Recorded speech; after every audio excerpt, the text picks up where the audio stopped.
구절은 방금 나눈 대로 너희는 세상의 빛이다, 너희는 소금이다, 그 구절입니다. 이게 오늘 그 렉셔너리 우리 그 돌아가는 구절에 나온 구절인데, 사실 이 설교자들이 설교를 준비할 때 너무 유명한 구절이 나오면 설교를 준비하기가 어려워요. 왜냐하면 너무 유명한 구절이기 때문에 벌써 많은 설교자들이 하셨고, 또 교인들도 많은 설교를 들었습니다. 그죠? 너희는 세상의 소금이다, 너희는 세상의 빛이다. 이 구절 가지고 도대체 설교를 지금 몇십 년 동안 몇 번이나 들으셨어요? 저도 한 5번은 들은 것 같아요. 중고등학교 때. 그러니까 참 설교를 같은 구절로 많이 듣다 보면 처음에는 이거 대단한 의미가 있다는데, 이제 같은 성경 구절이 자꾸 반복되니까 우리가 식상하다 느낄 때도 있습니다.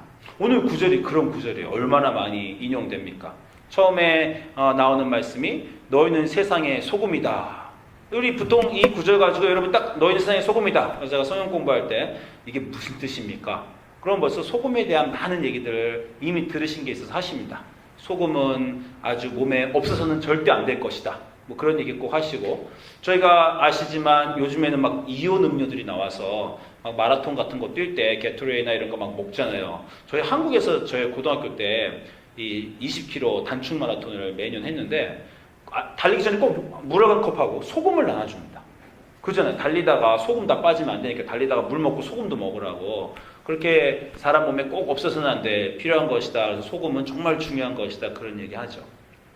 우리 지난주 금요일에 성경 공부하는데 스카일러가 왔어요. 근데 지금 스카일러가 요즘에 40일 리퀴드 패스팅을 한답니다.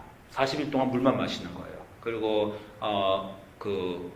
벌써 인상들이 여러분이 아니 세상에 이걸 어떻게 하나 막 그런 거 하는데, 그나마 조금 좀 발달해서요. 리퀴드 패스팅이라는 게 그냥 물만 마시는 게 아니고요. 미숫가루 같은 거 마시는 거예요. 그 리퀴드 패스팅 전용으로 나온 가루들이 있습니다. 그래서 그 가루를 다 먹으면, 가루와 물을 타 먹으면 몸에 필요한 그 영양분을 다 준다. 그렇게 그 가루가 광고하는 그런 리퀴드 패스팅용 가루가 있어요. 꼭 소금이 들어가 있습니다. 그 안에. 소금을 물만 먹어서 살 수가 없어요. 소금과 이 설탕을 인간은 먹어야 됩니다. 그렇게 소금은 정말 없어서는 안 될 중요할 것이다. 기독교인들은 세상에 없어서는 안 될 중요한 삶이 되어야 된다. 뭐 이런 얘기를 우리가 소금에 대해서 많이 들었습니다. 그죠? 그리고 또 소금은 사실 요즘에는 정말 흔하죠. 남자들한테 물어보면 모르지만 요만한 소금병 하나, 그 몰턴 솔금 딱 세이프에 가면 요새 얼마입니까? 199밖에 안 해요. 정말 쌉니다. 소금이. 옛날엔 소금이 너무 비쌌죠. 여러분, 바닷물이 짜게 된 이유라는 그 동화를 보면 어느 임금이 너무 부자인데, 그 임금이 부자인 이유가 맷돌한테 소금만 나와라 그러면 맷돌에서 소금이 나와가지고 그런 거 아닙니까? 그거 아니에요? 그래서 도둑이 그 맷돌을 훔치다가 배를 타고 가다가 뭐가 나오게 할까 그러다가 가장 귀중한 소금이 나오라 그랬다가 소금만 나와라 그랬는데 맷돌을 어떻게 멈출 줄 몰라갖고 맷돌이 지금 계속 나와서 바닷물이 짜다 뭐 이런 얘기 다 들어보셨잖아요. 근데 그 얘기에서 하는 것도 같이 소금이 그만큼 금처럼 귀중했다라는 겁니다. 소금은 아주 귀중한 것이다. 여러분 기독교인들 여러분은 참 귀중하고 그런 분입니다. 뭐 이런 메시지도 또 들어보셨어요. 그죠? 그리고 또 이제 소금에 대한 흔한 내용들이, 소금은 맛을 낼 때 쓰기 때문에 소금이 없으면 안 된다. 시즈닝이다. 그리고 소금은 프리저브 할 때 쓴다. 음식이 썩지 않도록 같이 잘 음식에 넣는 것이다. 또 소금은 정화시키는 것이다. 세니타이징 하죠. 인펙션을. 그렇게 다 하는 소금의 귀중한 역할에 대해서 많이 사실 들어봤죠. 제가 지금 하는 얘기들이 여러분이 못 들어본 얘기들은 아닙니다. 그래서 이런 메시지들이 너희는 소금이 꼭 돼야 된다. 기독교에는 소금 같은 존재가 돼야 된다. 이런 메시지를 우리가 많이 들었습니다. 근데 오늘 제가 구절을 열심히 읽다 보니까 한 가지 제가 놀라운 걸 발견했는데, 너희는 소금이 돼야 된다라고 말씀하지 않으세요. 뭐라 그럽니까? 너희는 이미 소금이다라는 거예요. 너희는 이미 소금이다. 여기서 너희는 기독교인을 말합니다. 예수님을 믿는 자들은 이미 소금이라는 거예요. 그래서 그냥 지금 제가 말씀한 귀중하고 비싸고 드물고 없어서는 안 되고 세상을 보존하고 세상을 정결케 하는 그 모든 기능을 기독교인들은 이미 갖고 있다는 겁니다. 그럼 문제는 뭐예요? 오늘 구절에서 예수님 말씀하시기를 소금이 만일 그 맛을 잃으면 무엇으로 짜게 하리요? 후에는 아무 쓸데없어 다만 밖에 버리워 사람에게 밟을 뿐이다. 이렇게 말하는데, 이 구절을 읽고 여러분 이상한 걸 못 느끼셨어요? 소금은 맛을 잃을 수가 없습니다. 다른 거와 맛을 못 잃게 될 때 소금으로 맛을 못 잃게 하는 물건이 소금이에요. 소금 여러분 100년 동안 어디 창고에다 넣어보세요. 그 단맛이, 그 쓴맛, 그 짠맛이 없어집니까? 소금은 100년, 1000년에서도 소금은 짜요, 그냥. 소금이 맛을 잃을 수가 없습니다. 그러니까 예수님이 지금 과학적으로 말이 안 되는 얘기를 하신 거예요. 소금이 그 맛을 잃으며, 소금이 그 맛을 잃을 수가 없는 거죠. 그럼 왜 이런 말씀을 하셨느냐? 사실 그 당시에는 소금이 맛을 잃는 경우가 있었어요. 어떤 경우가 그랬냐면 지금처럼 소금이 정제되는 게 아닙니다. 그 당시는 불순물이 소금이었어요. 그 당시 과학을 생각해보세요. 그냥 바다에서, 이 사해에서 소금을 막 긁어옵니다. 땅에서 긁어오면 모래하고 돌하고 자갈하고 이게 다 이렇게 긁어와요.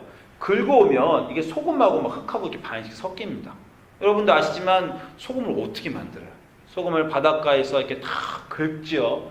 끓이죠. 정제하죠. 그래서 refined 한 거죠. 원래는 adulterated 소금이에요. 그 불순물이 섞인 소금인데 그거를 정제 과정이 이렇게 필요합니다.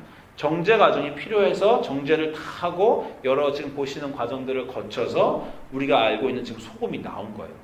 근데 그 당시에 소금은 정제되지 않은 소금도 이렇게 팔았던 거예요.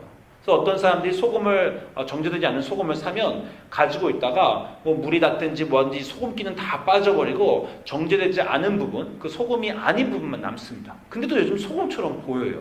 그래서 사람들이 그거를 먹을 때 이거 소금이 맛을 잃었다 이렇게 생각을 하는 겁니다. 그러니까 이 말씀을 우리가 듣고 한 가지 주의해야 할 점은 기독교인은 이미 소금이라는 거예요. 근데 이미 소금인데 그 소금은 정제되어야 한다는 것입니다. 그러니까 여러분이 같은 기독교인이 다 있어도 다 소금이어도 그 다 소금의 맛을 낼 수가 없다는 겁니다. 이게 정제되는 과정을 겪어야 돼요. 우리의 신앙생활이 그렇습니다. 똑같이 소금이지만 어떤 분은 소금의 맛을 내는 분이 있어요. 교회에서 그분 보면 참 저분은 달고 저분은 정말 꿀 같고 그런 분들이 있습니다. 이 열심히 신앙생활 훈련하시고 매일 기도하시고 정말 성경 읽으시고 예배와 하나님과의 동행함을 통해서 이 정제 과정을 겪는 분들이 있습니다. 그렇지 않고 그냥 소금인 채로 있는 분들, 그냥 교회 나오는 분들, 그냥 기독교인으로 오래 남는 분들은요 맛을 잃은 소금과 같다는 것입니다. 그러니까 우리가 똑같은 소금이고 똑같은 기독교인인데 정말 그 참 맛을 내는 우리가 늘 훈련하는 그런 기독교인이 되었으면 좋겠습니다. 자, 그 다음 구절은 더 쉬운데 더 어려워요. 너희는 세상의 빛이라는 겁니다. 이 좀 전에 말씀하신 거가 사실 또 그런 걸 다 적용할 수도 없어요. 왜냐하면 빛은요 불순물 빛도 없습니다. 이게 조금 소금처럼 정제되지 못해서 맛을 못 내는 그런 문제가 아니에요. 너희는 세상의 빛이고 산 위에 있는 동네가 숨기지 못할 것이다 라고 하셨어요. 여기서 똑같이 너희가 빛이 되어야 한다라고 말씀하신 게 아니라 너희는 이미 세상의 빛이다 라고 예수님이 말씀하셨어요. 그 말씀은 요한복음 1장 4절에 보면 예수님이 그렇게 말씀하시죠. 그 안에 생명이 있으니 그 생명은 사람들의 빛이다. 예수님 안에는 생명이 있어서 예수님을 가지고 있는 사람은 그 안에 이미 빛이 있다는 겁니다. 그러니까 모든 기독교인들은 예수님을 믿고 예수님을 그 안에 가지고 있는 사람들은 그 안에 이미 빛이 있다는 거예요. 그러니까 뭐 다시 정제될 필요도 없이 빛이 있다는 겁니다. 그런데 우리는 빛이긴 한데 이 구절에서 빛인 우리가 갖고 있는 문제점을 뭐라고 말합니까? 여기서 뭐라 그러니까 사람이 등불을 켜서 말 아래 두지 아니하고 이 말 아래 둔다는 게 무슨 말인지 저는 사실 되게 오래 고민했는데 보니까 이 영어로 보면 그릇 밑으로 그릇 밑에 이 아마 그릇이 뭐 말이라는 게 한문으로 그릇인가 보죠. 그릇 밑에 놓지 않는다는 거예요. 빛을 넣고 그릇 밑에 놓으면 빛이 나지 않지 않습니까? 그러니까 사람이 등불을 켜서 말 안에 두지 않고 등경 위에 둔다. 맞는 곳에 둔다라는 것입니다. 그러니까 이 빛에 대한 문제는 우리가 빛이 되라는 것도 아니고 우리가 빛이 아니라는 것도 아니고 문제는 우리가 빛이긴 빛인데 잘못된 장소에 있다라는 거예요. 너희는 빛인데 빛을 비추어야 될 곳에 가 있는데 빛이 비추지 않아도 될 곳에 가 있다든지 아니면 빛이 같이 모여 있어서 저쪽에 이렇게 방이 흩어져야 되는 빛들이 한 곳에 모여 있어 제 역할을 못 한다는 겁니다. 제가 전에 한 15년 전에 미국에 처음 한 17년인가 15년 전에 유학을 왔을 때 그때 저희 선배 여자 목사님이 한 분 계셨는데 그분이 이제 나이가 40세가 되셨어요. 그래서 이제 동료 후배 목사님들이 야, 이 40세가 되신 목사님들 생일 축하를 해주자. 그래갖고 저희가 아웃백으로 모셨습니다. 그때 이제 유학생 살림에 굉장히 여러 개 돈을 털어서 아웃백 스테이크 이분을 모시자고 갔어요. 그래서 아웃백 스테이크에서 이분한테 저녁 대접을 했습니다. 근데 우리가 또 깜짝 파티를 하려고 조그만 케이크를 사긴 샀는데 보통 40세에 그러면 4개의 큰 초를 꽂잖아요. 근데 저희가 40개 초를 꽂았어요. 진짜 우리가 멋있게 하려고. 그 40개 초를 꽂고 그때쯤 또 한국의 그 초코파이 TV 선전에서 이게 어떤 사람이 이렇게 화장실에서 이렇게 저 생일 파티 하는데 멀리서 이렇게 그 초하고 케이크 갖고 오는 그런 장면이 있었어요. 그래서 그때 아는 전선생님하고 저하고 앞에서 40개 불을 붙일 게 아니라 몰래 붙여서 갖고 나오자 이렇게 했어요. 그래서 아웃백에 화장실에 가서 남자 둘이서 이렇게 불에다가 40개 초를 붙였습니다. 그래서 여자 둘이 막 전선생님하고 얘기할 동안 그래서 우리가 뒤에서 이제 화장실에서 그 깜깜 어두컴컴하잖아요. 그래서 초를 들고 쫙 나왔어요. 그래서 사람들이 막 밥을 먹다가 보니까 초 40개가 조그맣게 붙여 있으니까 막 사람들이 막 이렇게 막 이렇게 하는 순간이 있었어요. 근데 문제가 하나 생겼는데 초를요 붙일 때 한 가지 주의할 점이 있는데요. 이게 너무 가까이 붙이면 어떤 일이 보냐면요. 조그만 40개 불이 연결돼 버립니다. 갑자기 불이 이만해져요. 갑자기 우리가 초를 날르는데 갑자기 불이 40개가 서로 뭉치더니 이만한 불이 됐어요. 갑자기 막 아웃백에서 막 종업원이 뛰어오고 이 불이 이만하게 되면 화력이 세잖아요. 초가 한꺼번에 녹아버렸습니다. 네, 그래서 한꺼번에 들고 나오는 동안에 초는 막 이만해지고 우리 막 당황하고 막 종업원도 뛰어나고 사람들 다 오오오 막 이러는 사이에 막 그 막 초는 다 막 줄줄 녹아서 딱 갖고 오니까 이미 뭐 케이크 까맣게 해서 초가 다 녹아가지고 못 먹게 된 그런 경우가 참 지금도 우리가 만나면 그 얘기를 해요. 아, 우리가 어떻게 그때 미쳤었다. 정말 어떻게 40개 초를 우리 한꺼번에 붙였냐 뭐 이런 얘기를 하는데 이 40개의 초를 묻혀놓으면요 한 개의 불이 되는데 이 초를 방 가운데 놔봤자 별 역할이 못합니다. 근데 만약에 40개 초를요 이 방 곳곳에 놓으면요 방 전체가 환해져요. 빛이 퍼져야 된다는 겁니다. 여러분이 사도행전도 보면 알지만 교회가 박해를 당한 이유는 교회가 뭉쳐있기 때문이에요. 사도행전 8장에 예루살렘 교회가 막 부흥하니까 사람들이 거의 뭉쳐있잖아요. 그러니까 성령님이 박해를 주십니다. 사도 바울을 통해서. 그러니까 다 흩어지잖아요. 흩어지면 어떻게 됩니까? 흩어진 모든 곳에서 이 사람들이 빛이 되는 거예요. 그게 기독교의 비밀입니다. 제가 지난주 일요일 날 밥을 먹고 있었어요. 밥을 먹고 있는데 갑자기 매튜가 오더니 저 바깥에 지금 홈리스 케빈이 누워있는데 도움이 필요하단다. 그래서 911에 전화를 해야 된다. 목사님 좀 가보세요. 그러는 거예요. 제가 처음 드는 마음이요. 가기 싫다. 이런 마음입니다. 참 저도 놀랐어요. 같이 밥 먹는 자리에서 저희 교회 동료들하고 즐겁게 밥을 먹고 얘기를 하고 있었어요.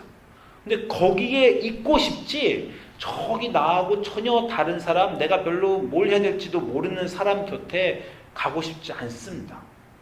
제가 가긴 갔어요. 근데 정말 목사로서 의무감에 억지로 갔습니다. 근데 제가 가면서 제 마음속에 가서 돕는 게 맞는데 내가 왜 이렇게 안 가고 싶을까? 이런 마음을 생각해 봤더니 우리는 편한 곳에 있고 싶은 거예요. 자기하고 비슷한 사람들에 모여 있고 싶은 겁니다.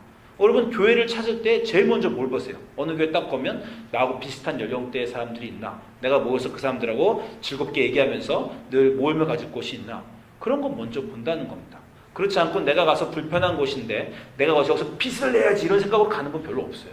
가서 편안히 안주하고 싶은 곳에 갑니다.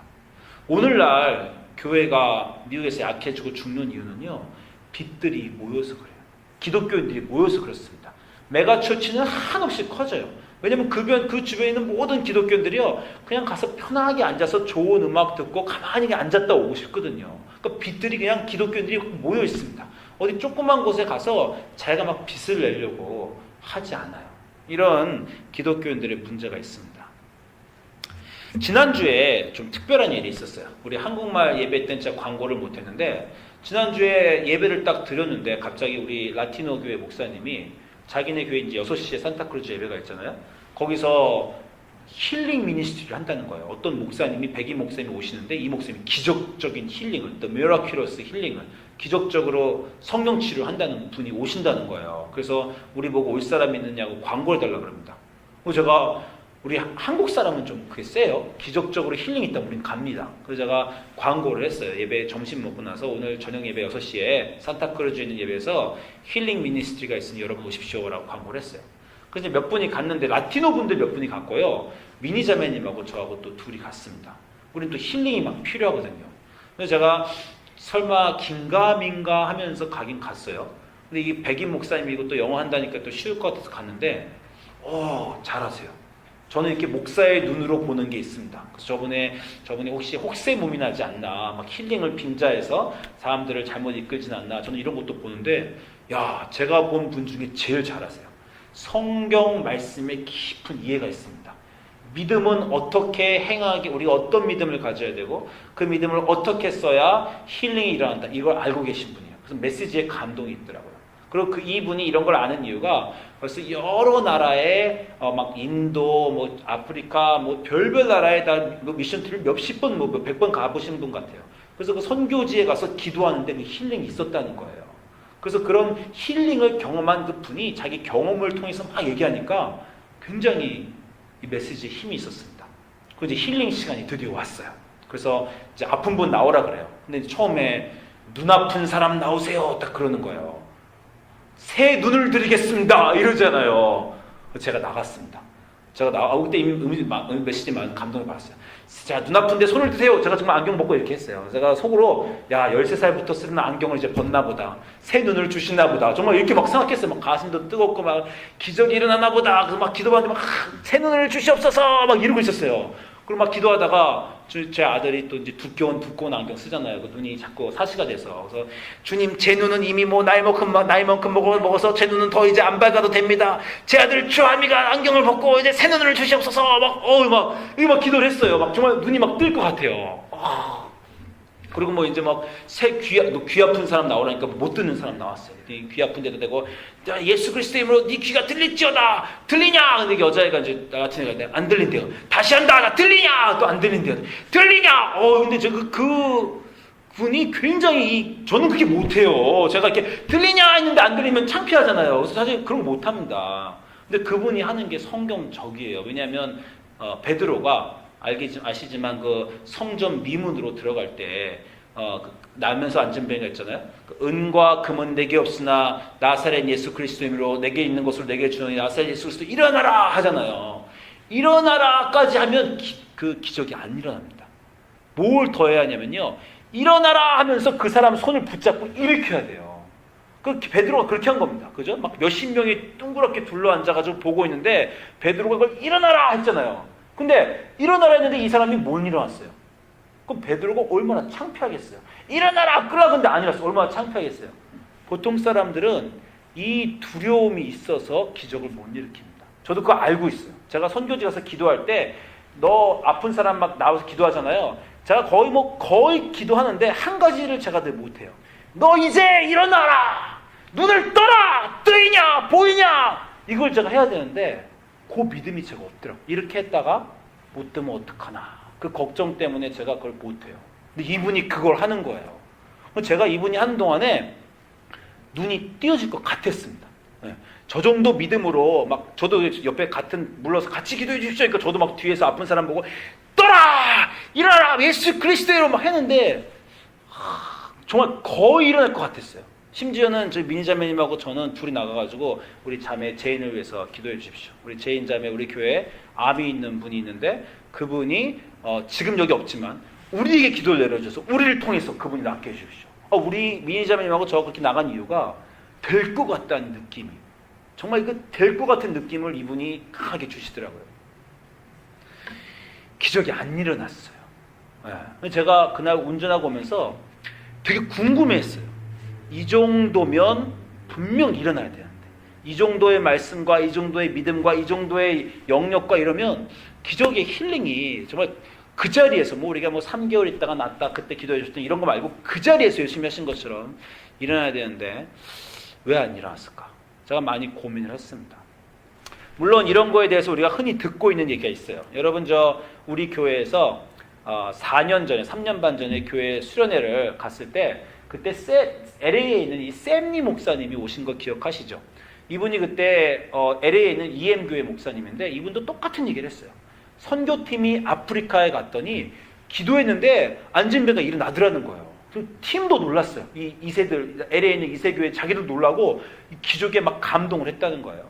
근데 이분이 설교하실 때 하는 말씀이 뭐냐면 도대체 그 기적을 왜 비행기를 타고 대서양 나올 때 대서양이 다 없어진다는 거예요. 미국 오면 안 일어난다는 겁니다. 이게 선교사님들이나 목사님들이 흔한 고민이에요. 선교지에 가면, 아프리카에 가면, 정말 가난한 동네 가면 아픈 사람이 있고 눈물이 나오고 막 너무 힘들고 막 기도를 막 하는데 선교지에서는 기적이 일어난다는 겁니다. 그런데 어떻게 된 건지 비행기 타고 미국에 오면 대서양에서 다 흘려버렸는지 기적이 미국에 오면 안 일어난다는 거예요. 이분도 똑같은 그런 얘기를 하시더라고요. 그래서 제가 생각하기를 이분이 이 정도 하시면 분명 아프리카에서는 기적이 일어났겠다. 제가 그 마음이 들더라고요. 근데 미국이라 안 일어나나? 이런 의구점이 들었습니다. 그래서 여러 가지를 해석할 수 있어요. 미국이라 안 일어나나? 라는 그 말에는 몇 가지 것이 있는데 어떤 것이냐면 우리는 기적이 그렇게 필요한 사람이 아닌가? 우리는 뭐 카이저도 있고 스탠포드 병원도 있고 아프면 병원 가도 되는 사람인데 우리는 뭐 눈에 홍 나면 가서 수술을 뛸 수 있는 사람인데 가난한 사람들은 너무 힘드니까 정말 방법이 없으니까 선교지에서 기적을 일으켜 주시나? 뭐 이런 생각도 하고 아니면 그분들은 정말 믿음이 좋고 갈급해서 기적이 일어나는데 여기는 회중이 그렇지 못한가?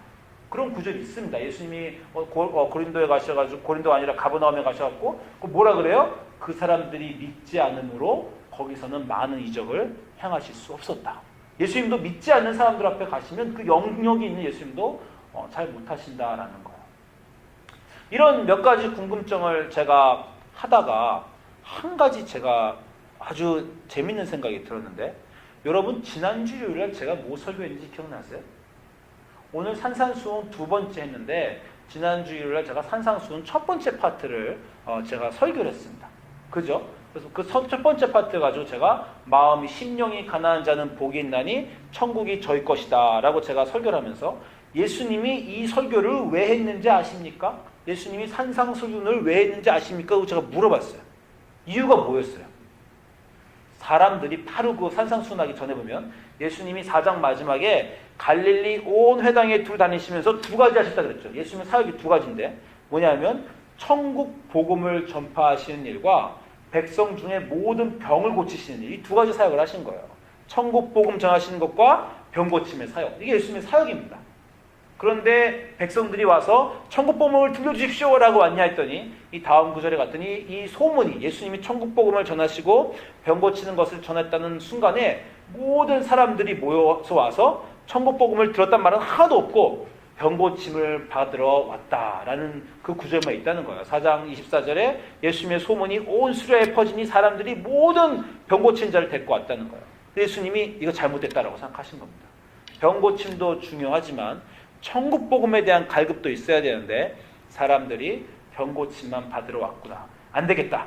천국 복음의 핵심을 전해야 되겠다. 그래서 시작한 게 산상수훈이라는 겁니다. 이 순간 다음에 안 되겠다. 다 같이 모여라. 산에 올라가셔서 심령이 가난한 자는 복이 있나니 이렇게 쫙 팔복 얘기하시고 또 오늘 구절에서 너희는 세상의 빛이다. 너희는 소금이다. 다 이렇게 하셔서 얘기하셨다는 거예요. 병 고침은요. 기독교를 부흥시킬 수 있습니다. 그리고 병 고침의 기적이 필요해요. 사람들이 예수님의 말씀을 들으러 안 옵니다. 그러니까 예수님이 기적을 보여주시는 거예요. 근데 기적은 그 기적 자체로 중요한 게 아니라 그 기적이 일어났기 때문에 그 기적으로 인해서 사람들의 마음이 열리고 하나님의 복음을, 천국 복음을 받아들이는 것이 중요하다는 거예요. 근데 만약에 사람들이 기적에만 관심을 쏟으면 그게 나중에 예수님의 십자가 못 박는 이유까지 된다는 겁니다. 선교지에서 기적이 막 일어나는 건요, 제 생각에 기적이 필요해서 그래요. 거기 선교지는요, 다른 종교, 이방 종교, 기독교가 아닌 몇 천 년의 나라인 사람들과 이 불신앙의 사람들과 싸워야 되는 최전방입니다. 거기는 기적이 필요해요. 기적이 있어야 말씀이 들어갑니다. 그러니까 선교지는 막 기적이 일어나고 성령님이 필요한 것을 부어주시는 거예요. 제가 무슨 생각을 했냐면, 이분이 그 일요일날 저녁에 기도를 했는데, 기적이 일어날 것 같았는데, 기적이 안 일어났어요. 기적이 안 일어났으니까 망정이지. 기적이 일어났으면 어쩔 뻔했나. 이 생각이 제가 들었습니다. 제가 이 생각을 왜 했을 것 같으세요? 기적이 일어나면 어떤 일이 벌어집니까? 다음 주에 그 교회는요, 산호세에 있는 모든 암 환자들로 꽉 찹니다. 그분이 만약에 암을 나라 하고 기도했는데 암이 나버렸어요. 그분이 안진뱅이 보고 일어나라 했는데 안진뱅이 일어났어요. 그럼 다음 주에 당장 방송국에서 TV 갖고 오고 사람들이 막 모일 겁니다. 여러분, 힐링 미니스트리라는 교회가 대형 교회들이 있어요. 어떤 분이 기적적인 힐링을 해가지고 막 힐링을 했더니 정말 사람들은 이 낫고자 하는 너무나 간절한 바람이 있거든요. 정말 구름대처럼 사람들이 모여올 겁니다. 그래서 구름대처럼 모여가지고 사람들이 다 모여서 힐링을 받으러 오는 거죠. 옛날에 한국의 여의도 순복음교회가 큰 이유가 그거 아닙니까? 순복음교회에서 기도했는데 막 신유가 터지니까 사람들이 온통통 모여들어가지고 그 교회가 점점 커져서 우리가 요즘 말하는 메가처치가 된 거예요. 기적이 일어나면 그 기적이 일어난 곳에서 불신앙과 싸워서 기독교의 씨앗이 생길 수 있는 좋은 일이 일어나지만요, 이미 기독교 국가에서 기적이 막 일어나면 어떤 일이 일어나면 그곳에 퍼져서 전 세계에 나가서 일해야 되는 기독교인들이 다 그걸로 모여버려요. 모여가지고 그냥 기적만 바라는 그 장소가 된다는 겁니다. 여러분, 메가처치는요, 정말 메가처치가 감당해야 될 일이 있지만 많은 문제가 있습니다. 그 문제 중에 하나가 기독교인들이 그냥 와서 앉아있다 간다는 거예요. 그 많은 좋은 빛들이, 그 많은 인재들이. 제가 전에 말씀드린 적 있지만 휴가 때 제가 이 산호에서 제일 크다는 주빌리 교회 갔어요. 주빌리 교회 가서 예배를 한번 드린 적이 있는데 예배에 가스펠 콰이어가 있습니다. 찬송을 부르는 이 예배 찬양팀이 콰이어가 50명이 있어요. 50명이 찬양 가스펠을 부릅니다. 너무 잘 부르고요. 그 막 몇천 명, 막 만 명 되는 사람들 중에서 제일 노래 잘하는 사람 50명이 뽑혔을 거 아니에요. 너무 잘 부르고요. 또 연습도 많이 해가지고 그냥 다 너무 감동 있게 불러요. 50명이. 제가 무슨 생각했냐면 저 50명 중에 2명만 빠져가지고 우리 교회 오면 좋겠다. 그래도 저 50명이 48명 돼도 저 48명 되는 교회 48명이 노래를 부르나 50명이 노래 부르나 아무 영향력이 없어요. 그 줄어보는 바가 없습니다. 근데 그 2명이 정말 그렇게 큰 교회 찬양 인도한 2명이 우리 교회 딱 오면 우리 교회 찬양이 확 살겠죠. 제가 무슨 생각했냐면 what a wasting. 낭비다, 낭비. 기독교에 저 한 명 한 명이 50명이 다 퍼지면요, 50교회 각 교회에서 그 조그마한 교회에서 찬양을 살릴 수가 있는 그 정도의 능력이 있는 인재들이 다 50명이 모여가지고 50명이나 48명이나 45명이나 별 차이가 없어요. 그 찬양을 막 하고 있는 거예요. 아, 기독교인들이 세상에 흩어져서 나가서 각각의 곳에서 빛이 되어야 되는데 같이 모여서 편하게 옆에 분들 노래 잘하는 거에 나도 같이 노래 잘하는 거에 마셔서 기쁘고 편하지만 거기 모여 있구나라는 예수님 사역의 낭비구나라는 생각을 했습니다. 여러분, 교회에 오실 때 교회가 편하시면요, 내가 지금 교회 생활 제대로 하나 고민하셔야 됩니다. 편하다는 건 누군가 섬겨주고 있고 섬길 사람이 많고 내 옆에 도와준 동역자가 많고 그리고 물질적으로 어떤 기자재가 다 풍부하고 예배가 다 잘 갖춰졌다는 거예요. 그런데 그런 순간에 교회가 더 도전하지 않으면 편해집니다. 교회가 만약에 사람이 많으면요, 많은 만큼 큰 사역을 감당하고 더 어렵고 힘든 사역을 감당해야 돼요. 근데 그렇지 않고 편하다는 건 지금 빛들이 모여서 나가야 될 빛들이 나가 있지 않다는 겁니다. 여러분, 선교지에 왜 나갑니까? 여기에서 빛으로 힘을 모았다가 하나의 빛이 횃불처럼 선교지 나가서 그 어두운 곳을 비추기 위해서 선교 여행 가는 거예요. 기독교인들은 빛입니다. 빛이 되라가 아니라 이미 예수님이 너희는 이미 빛이라는 거예요. 그 빛이 예수님의 생명이 너희 안에 있는데 왜 너희는 거기 모여서 필요 없이 거기 있냐는 겁니다. 여러분, 빛이 모이면 이렇게 돼요. 아무리 막 여기서 있는 이 홍콩의 야경을 제가 그냥 갖고 왔는데 여기서 빛 하나 죽어도 아무 차이도 없습니다. 그죠? 예수님 뭐라 그래요? 너희는 세상의 빛이라. 이 빛은 산 위에 있는 동네가 숨기지 못한다는 빛입니다. 이 산 위에 정말 가난한 동네 가면요, 빛 하나가 딱 꺼지면 그 집은 다 깜깜해지잖아요. 그런 곳에 가라는 겁니다. 너희가 가서 빛을 밝히지 않으면 거기는 어둠밖에 있을 수 없는 그런 힘들고 험악한 곳에서 외롭고 힘들지만 거기서 정말 촛불처럼 빛이 되어서 그 어둠을 비춰줘라 라는 게 예수님이 생명의 빛이 우리에게 주시냐 하는 말씀입니다. 근데 현대 기독교인들이 자꾸 그 교회가 나한테 편하고 거기는 나하고 사람들이 많고 거기는 나하고 비슷한 사람들이 있고 내가 별거 안 해도 그냥 다 굴러가고 그냥 묻어가는 빛이 되니까 빛이 못 된다는 거예요. 너희는 세상의 소금이다라고 할 땐 너희는 정죄돼야 된다는 분명한 가르침이 계시고요. 너희는 빛이라고 할 때는 빛을 비출 장소에 가 있어라. 올바른 곳에 가서 거기서 빛을 비춰라. 멀리 불편하더라도 힘들더라도 그곳에서 어두운 곳에 하나의 촛불이 되어라 라는 말씀입니다. 오늘 우리 신앙생활 하실 동안에 매일매일 우리 주님이 가신 십자가의 길 생각하시면서 도전 받으시면서 내가 어느 곳에서 어떻게 빛이 되어야 하는가. 그저 묻어가는 빛이 아니라 어둠을 비춰주는 그 빛이 나의 삶에 내가 어떻게 될까 고민하시고 그 빛이 참 되시는 우리 뉴크리에이션 한어부 성도님들의 삶이 되시기를 주님으로 소망합니다. 기도하시겠습니다.